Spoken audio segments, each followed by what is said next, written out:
আমার উম্মত যতক্ষণ পর্যন্ত একজনও জাহান্নামের মধ্যে থাকবে, আমার রসুল বলতেছে আরেক হাদিসের মধ্যে, যার কপালে দুনিয়ার মধ্যে নিশ্চিত জাহান্নামী দুনিয়ার মধ্যে লেখা ছিল, এই ব্যক্তি যদি আমি রসুলুল্লাহর উপর বিশ্বাস রেখে, আল্লাহর উপর ঈমান রেখে যদি লা ইলাহা ইল্লাল্লাহ মুহাম্মাদুর রসুল্লাহ দুনিয়ার জীবনে একবার পাঠ করে থাকে, আমি রসুলুল্লাহ অতক্ষণ পর্যন্ত ওই সিজদা থেকে মাথা তুলব না যতক্ষণ পর্যন্ত আল্লাহ আমার ওই উম্মতকে জাহান্নামের আগুন থেকে আমি রসুলুল্লাহর নবুয়তের হাতে দেয় নাই, অতক্ষণ পর্যন্ত মাথা সুবহানাল্লাহ বলেন না। শুধু তাই নয়, কাল কবরের মধ্যে রাখা হলেও আমাদেরকে বলা হবে মান রব্বুকা ওয়ামা দীনুকা ওয়ামা কুনতা তাকুলু ফি হাক্কি হাদার রাজুল আল্লাযী বুইসা ফীকুম। হে কবরবাসী, তোমার এইখানে তোমার দিন কি, তোমার ধর্ম কি, তোমার নবীকে, এই ব্যক্তিকে চিনো কিনা যখন প্রশ্ন করবে, আমার রসুল যদি আমরা যথাযথ উম্মত হতে পারি, আল্লাহ এবং আল্লাহ রসুলকে সন্তুষ্ট করতে পারি, আমরা মুখ থেকে বের করার আগে আমার রসুল আমাদের জন্য কবরের মধ্যেও শাফাআত করবেন। পরিচয় আমার মুখে দিতে হবে না, আমার রসুল বলবে আল্লাহর বান্দা আমি রসুলুল্লাহর উম্মত, ওই কর্ণফুলীর জমিনে মজ্জার ট্যাগের মধ্যে বসে বসে আমি রসুলুল্লাহর জন্য দরুদ শরীফ পড়েছিল, আমি রসুলুল্লাহকে মহব্বত করে 2টা ঘন্টা রসুলুল্লাহর মিলাদুন নবীকে সুন্দর করেছিল, মজলিসে উপস্থিত হয়েছিল, আমি রসুলুল্লাহ আমার ওই উম্মতকে আমার নবুয়তের চাদরের মধ্যে নিয়ে নিলাম। সুবহান। কিয়ামতের ময়দানে যখন উঠা হবে, আমার রসুল সিজদার মধ্যে থাকবে, আমার রসুলকে জিবরাইল আমিন বলবে ইয়া রাসূলুল্লাহ, আমার আল্লাহ বলেছেন আপনাকে মাথা তোলার জন্য, আপনি একটু আল্লাহর দরবারে ফরিয়াদ করুন, আপনার মন খারাপ কেন একটু ফরিয়াদ করুন। আমার রসুল রব্বি হাবিলি উম্মতি, রব্বি হাবিলি উম্মতি এই শব্দ করে করে সিজদার মধ্যে বনি আদম তথা উম্মতে মুহাম্মদের জন্য তওবা করবেন। সুবহান। আমার আল্লাহ প্রশ্ন করবে ইয়া রাসূলুল্লাহ আপনি কি চান, আপনি বলুন। আমার রসুল বলবে আমি এই কপাল ওই সময় তুলব যেই সময় আমার উম্মত সবাইকে আমি রসুলুল্লাহকে দিয়ে দিবেন। সুবহান। ওয়ালা সাউফা ইউতিকা রব্বুকা ফাতারদা। ইয়া রাসূলুল্লাহ আপনাকে এমনভাবে দিয়ে দিলাম, আপনি যেইভাবে চান, আপনার যা ইচ্ছা চান। ইয়া রাসূলুল্লাহ শুধু উম্মত মুহাম্মদই নয়, অন্যান্য উম্মতও যদি আপনি চান, অন্য আম্বিয়া কেরামদের উম্মতদেরকেও নিয়ে যান। সুবহান। ওয়ালা সাউফা ইউতিকা রব্বুকা ফাতারদা। এই আয়াত যখন নাজিল হয়েছে, আমার রসুল বলতেছে কাল কিয়ামতের ময়দানে আমি রসুলুল্লাহ আমার উম্মত যতক্ষণ পর্যন্ত একজনও জাহান্নামের মধ্যে থাকবে, আমার রসুল বলতেছে আরেক হাদিসের মধ্যে, যার কপালে দুনিয়ার মধ্যে নিশ্চিত জাহান্নামী দুনিয়ার মধ্যে লেখা ছিল, এই ব্যক্তি যদি আমি রসুলুল্লাহর উপর বিশ্বাস রেখে, আল্লাহর উপর ঈমান রেখে যদি লা ইলাহা ইল্লাল্লাহ মুহাম্মাদুর রসুল্লাহ দুনিয়ার জীবনে একবার পাঠ করে থাকে, আমি রসুলুল্লাহ অতক্ষণ পর্যন্ত ওই সিজদা থেকে মাথা তুলব না যতক্ষণ পর্যন্ত আল্লাহ আমার ওই উম্মতকে জাহান্নামের আগুন থেকে আমি রসুলুল্লাহর কুদর নবুয়তের হাতে দেয় নাই, অতক্ষণ পর্যন্ত মাথা সুবহানাল্লাহ বলেন না দিতে থাকবে। সব আম্বিয়া কেরাম সব উম্মতকে দিবে, আমার রসুল মাথা তুলবে না। ইয়া রাসূলুল্লাহ আপনি মাথা তুলতেছেন না কেন? আমার রসুল বললে ভাই ইয়ার আলবার ইলাহি, আপনি সূরা দুহার 5 নম্বর আয়াতের মধ্যে আমার সাথে ওয়াদা করেছেন, ওয়ালা সাউফা ইউতিকা রব্বুকা ফাতারদা, আপনার প্রতিপালক আপনাকে এতই দিবে, আপনার মন খারাপ থাকবে না।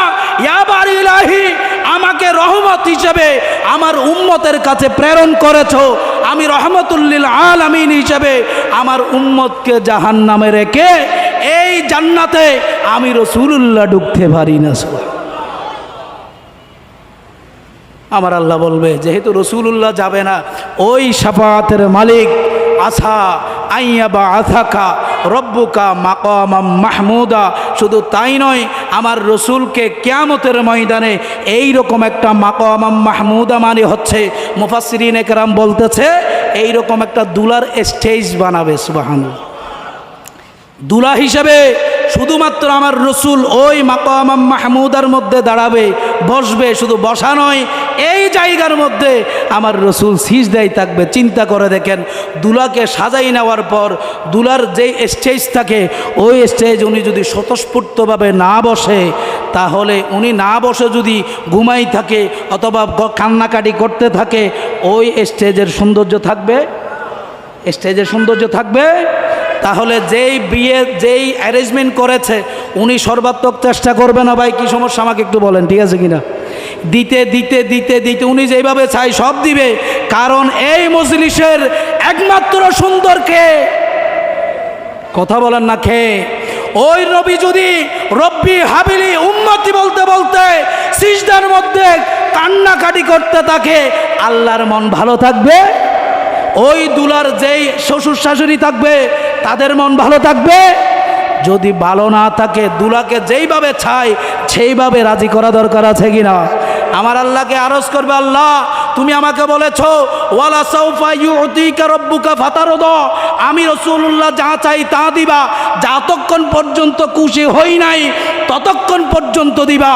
আল্লাহ আমার একজন উম্মত ওই জাহান্নামে থাকতে পারবে না যেই উম্মত আমি রাসূলুল্লাহকে ভালোবেসে দুনিয়ার মধ্যে একবার লা ইলাহা ইল্লাল্লাহ মুহাম্মাদুর রাসূলুল্লাহ সাল্লাল্লাহু আলাইহি ওয়াসাল্লাম বলেছেন। সুবহান। তাইলে রাসূলুল্লাহ আমাদের জন্য শাফাআতকারী কিনা?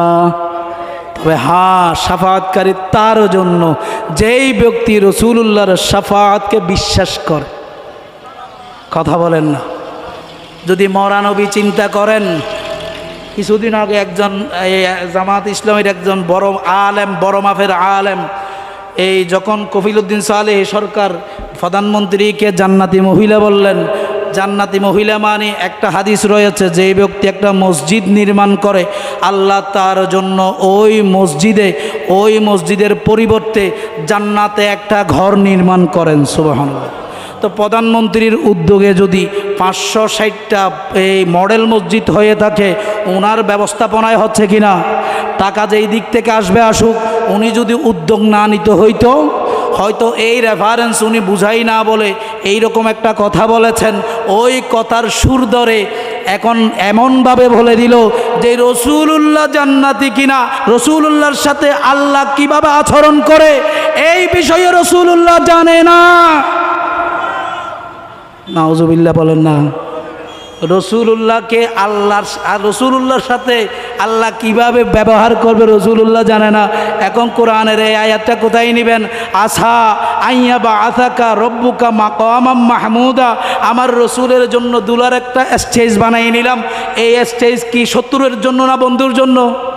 কথা বলেন না, কার জন্য? তো বন্ধুর জন্য যদি স্টেজ হয়, উনি কি জান্নাতি না জাহান্নামী? ইন্না আতয়না কাল কাউসার যাকে বলা হয়েছে, এই কাউসারের মধ্যে বলা হয়েছে ইয়া রাসূলুল্লাহ, কাউসার এক নাম্বার অর্থ হলো আপনার চর্চা কিয়ামত পর্যন্ত দুনিয়ার মধ্যে থাকবে। আরেক নাম্বার অর্থ হলো ইয়া রাসূলুল্লাহ, আপনাকে জান্নাতের একটা নহর দিলাম।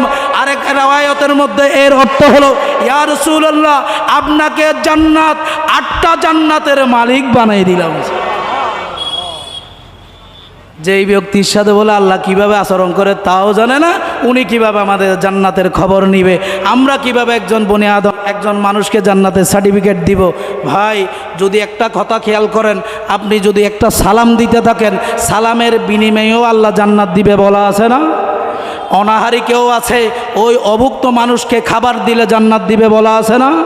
মা বাবাকে খেদমত করলে জান্নাত দিবে বলা আছে না? পাড়া প্রতিবেশের হক আদায় করলে জান্নাত দিবে বলা আছে না? এত কিছুর বিনিময়ে যদি জান্নাত দেয়, তাহলে নামাজের জন্য বসে থাকার কারণটা কি? কথা বলেন। কিরে ভাই, জান্নাত একটা, জান্নাত কয়টা? একটা। নামাজ পড়লেও দে, আল্লাহ সালাম দিলেও দে, টুপি মাথায় দিলেও দে, পাঞ্জাবি গায়ে দিলেও দে, অজু করলেও দে, আল্লাহ জান্নাত দিবে একটা। এত কাজের মাধ্যমে দিচ্ছে কেন? আমার আল্লাহ বলতেছে, বান্দা আমি সব কিছু মিলাই, কোন কাজটা কবুল করি ওই কাজের বিনিময়ে আমি তোমাকে জান্নাত দিলাম। প্যারা হাজিরিন, তাহলে চিন্তা করে দেখেন, রসুল্লাহ উম্মতের জন্য কান্নাকাটি করবে। শুধু তাই নয়, ওয়াকাযালিকা জাআলনাকুম উম্মাতান ওয়াসাতাল লিতাকুনু শুহাদা আলান নাস, আমার রসুলকে আমাদের জন্য সুপারিশকারী বানিয়েছেন। তাই নয়, অন্যান্য নবীদের জন্য সুপারিশকারী বানিয়েছেন, অন্যান্য নবীদের উম্মতদের জন্য। সুবহানাল্লাহ বলেন না। কারণ কি? আদমের কাছে যাবে, বলবে রব্সি নফসি করবে। হযরত ঈসা আলাইহিস সালাম বলবে আমিও জানি না। সর্বশেষ কার কাছে আসবে? হযরত নূহ আলাইহিস সালাম বলবে ইয়া রাসূলুল্লাহ, আমার উম্মত তো বাঁচতে পারতেছে না, আমার উম্মতের জন্য সাক্ষী আপনাকে বানিয়েছেন। সুবহানাল্লাহ বলেন। আপনি যদি সার্টিফিকেট দেন আমি নূহ আলাইহিস সালাতু ওয়াস সালামের উম্মত জান্নাতে যাবে। প্যারা হাজিরিন, আল্লাহর রসুল আমাদের জন্য শাফাআতকারী, আল্লাহর রসুল দুনিয়ার জন্য আমাদের জন্য রহমতকারী এবং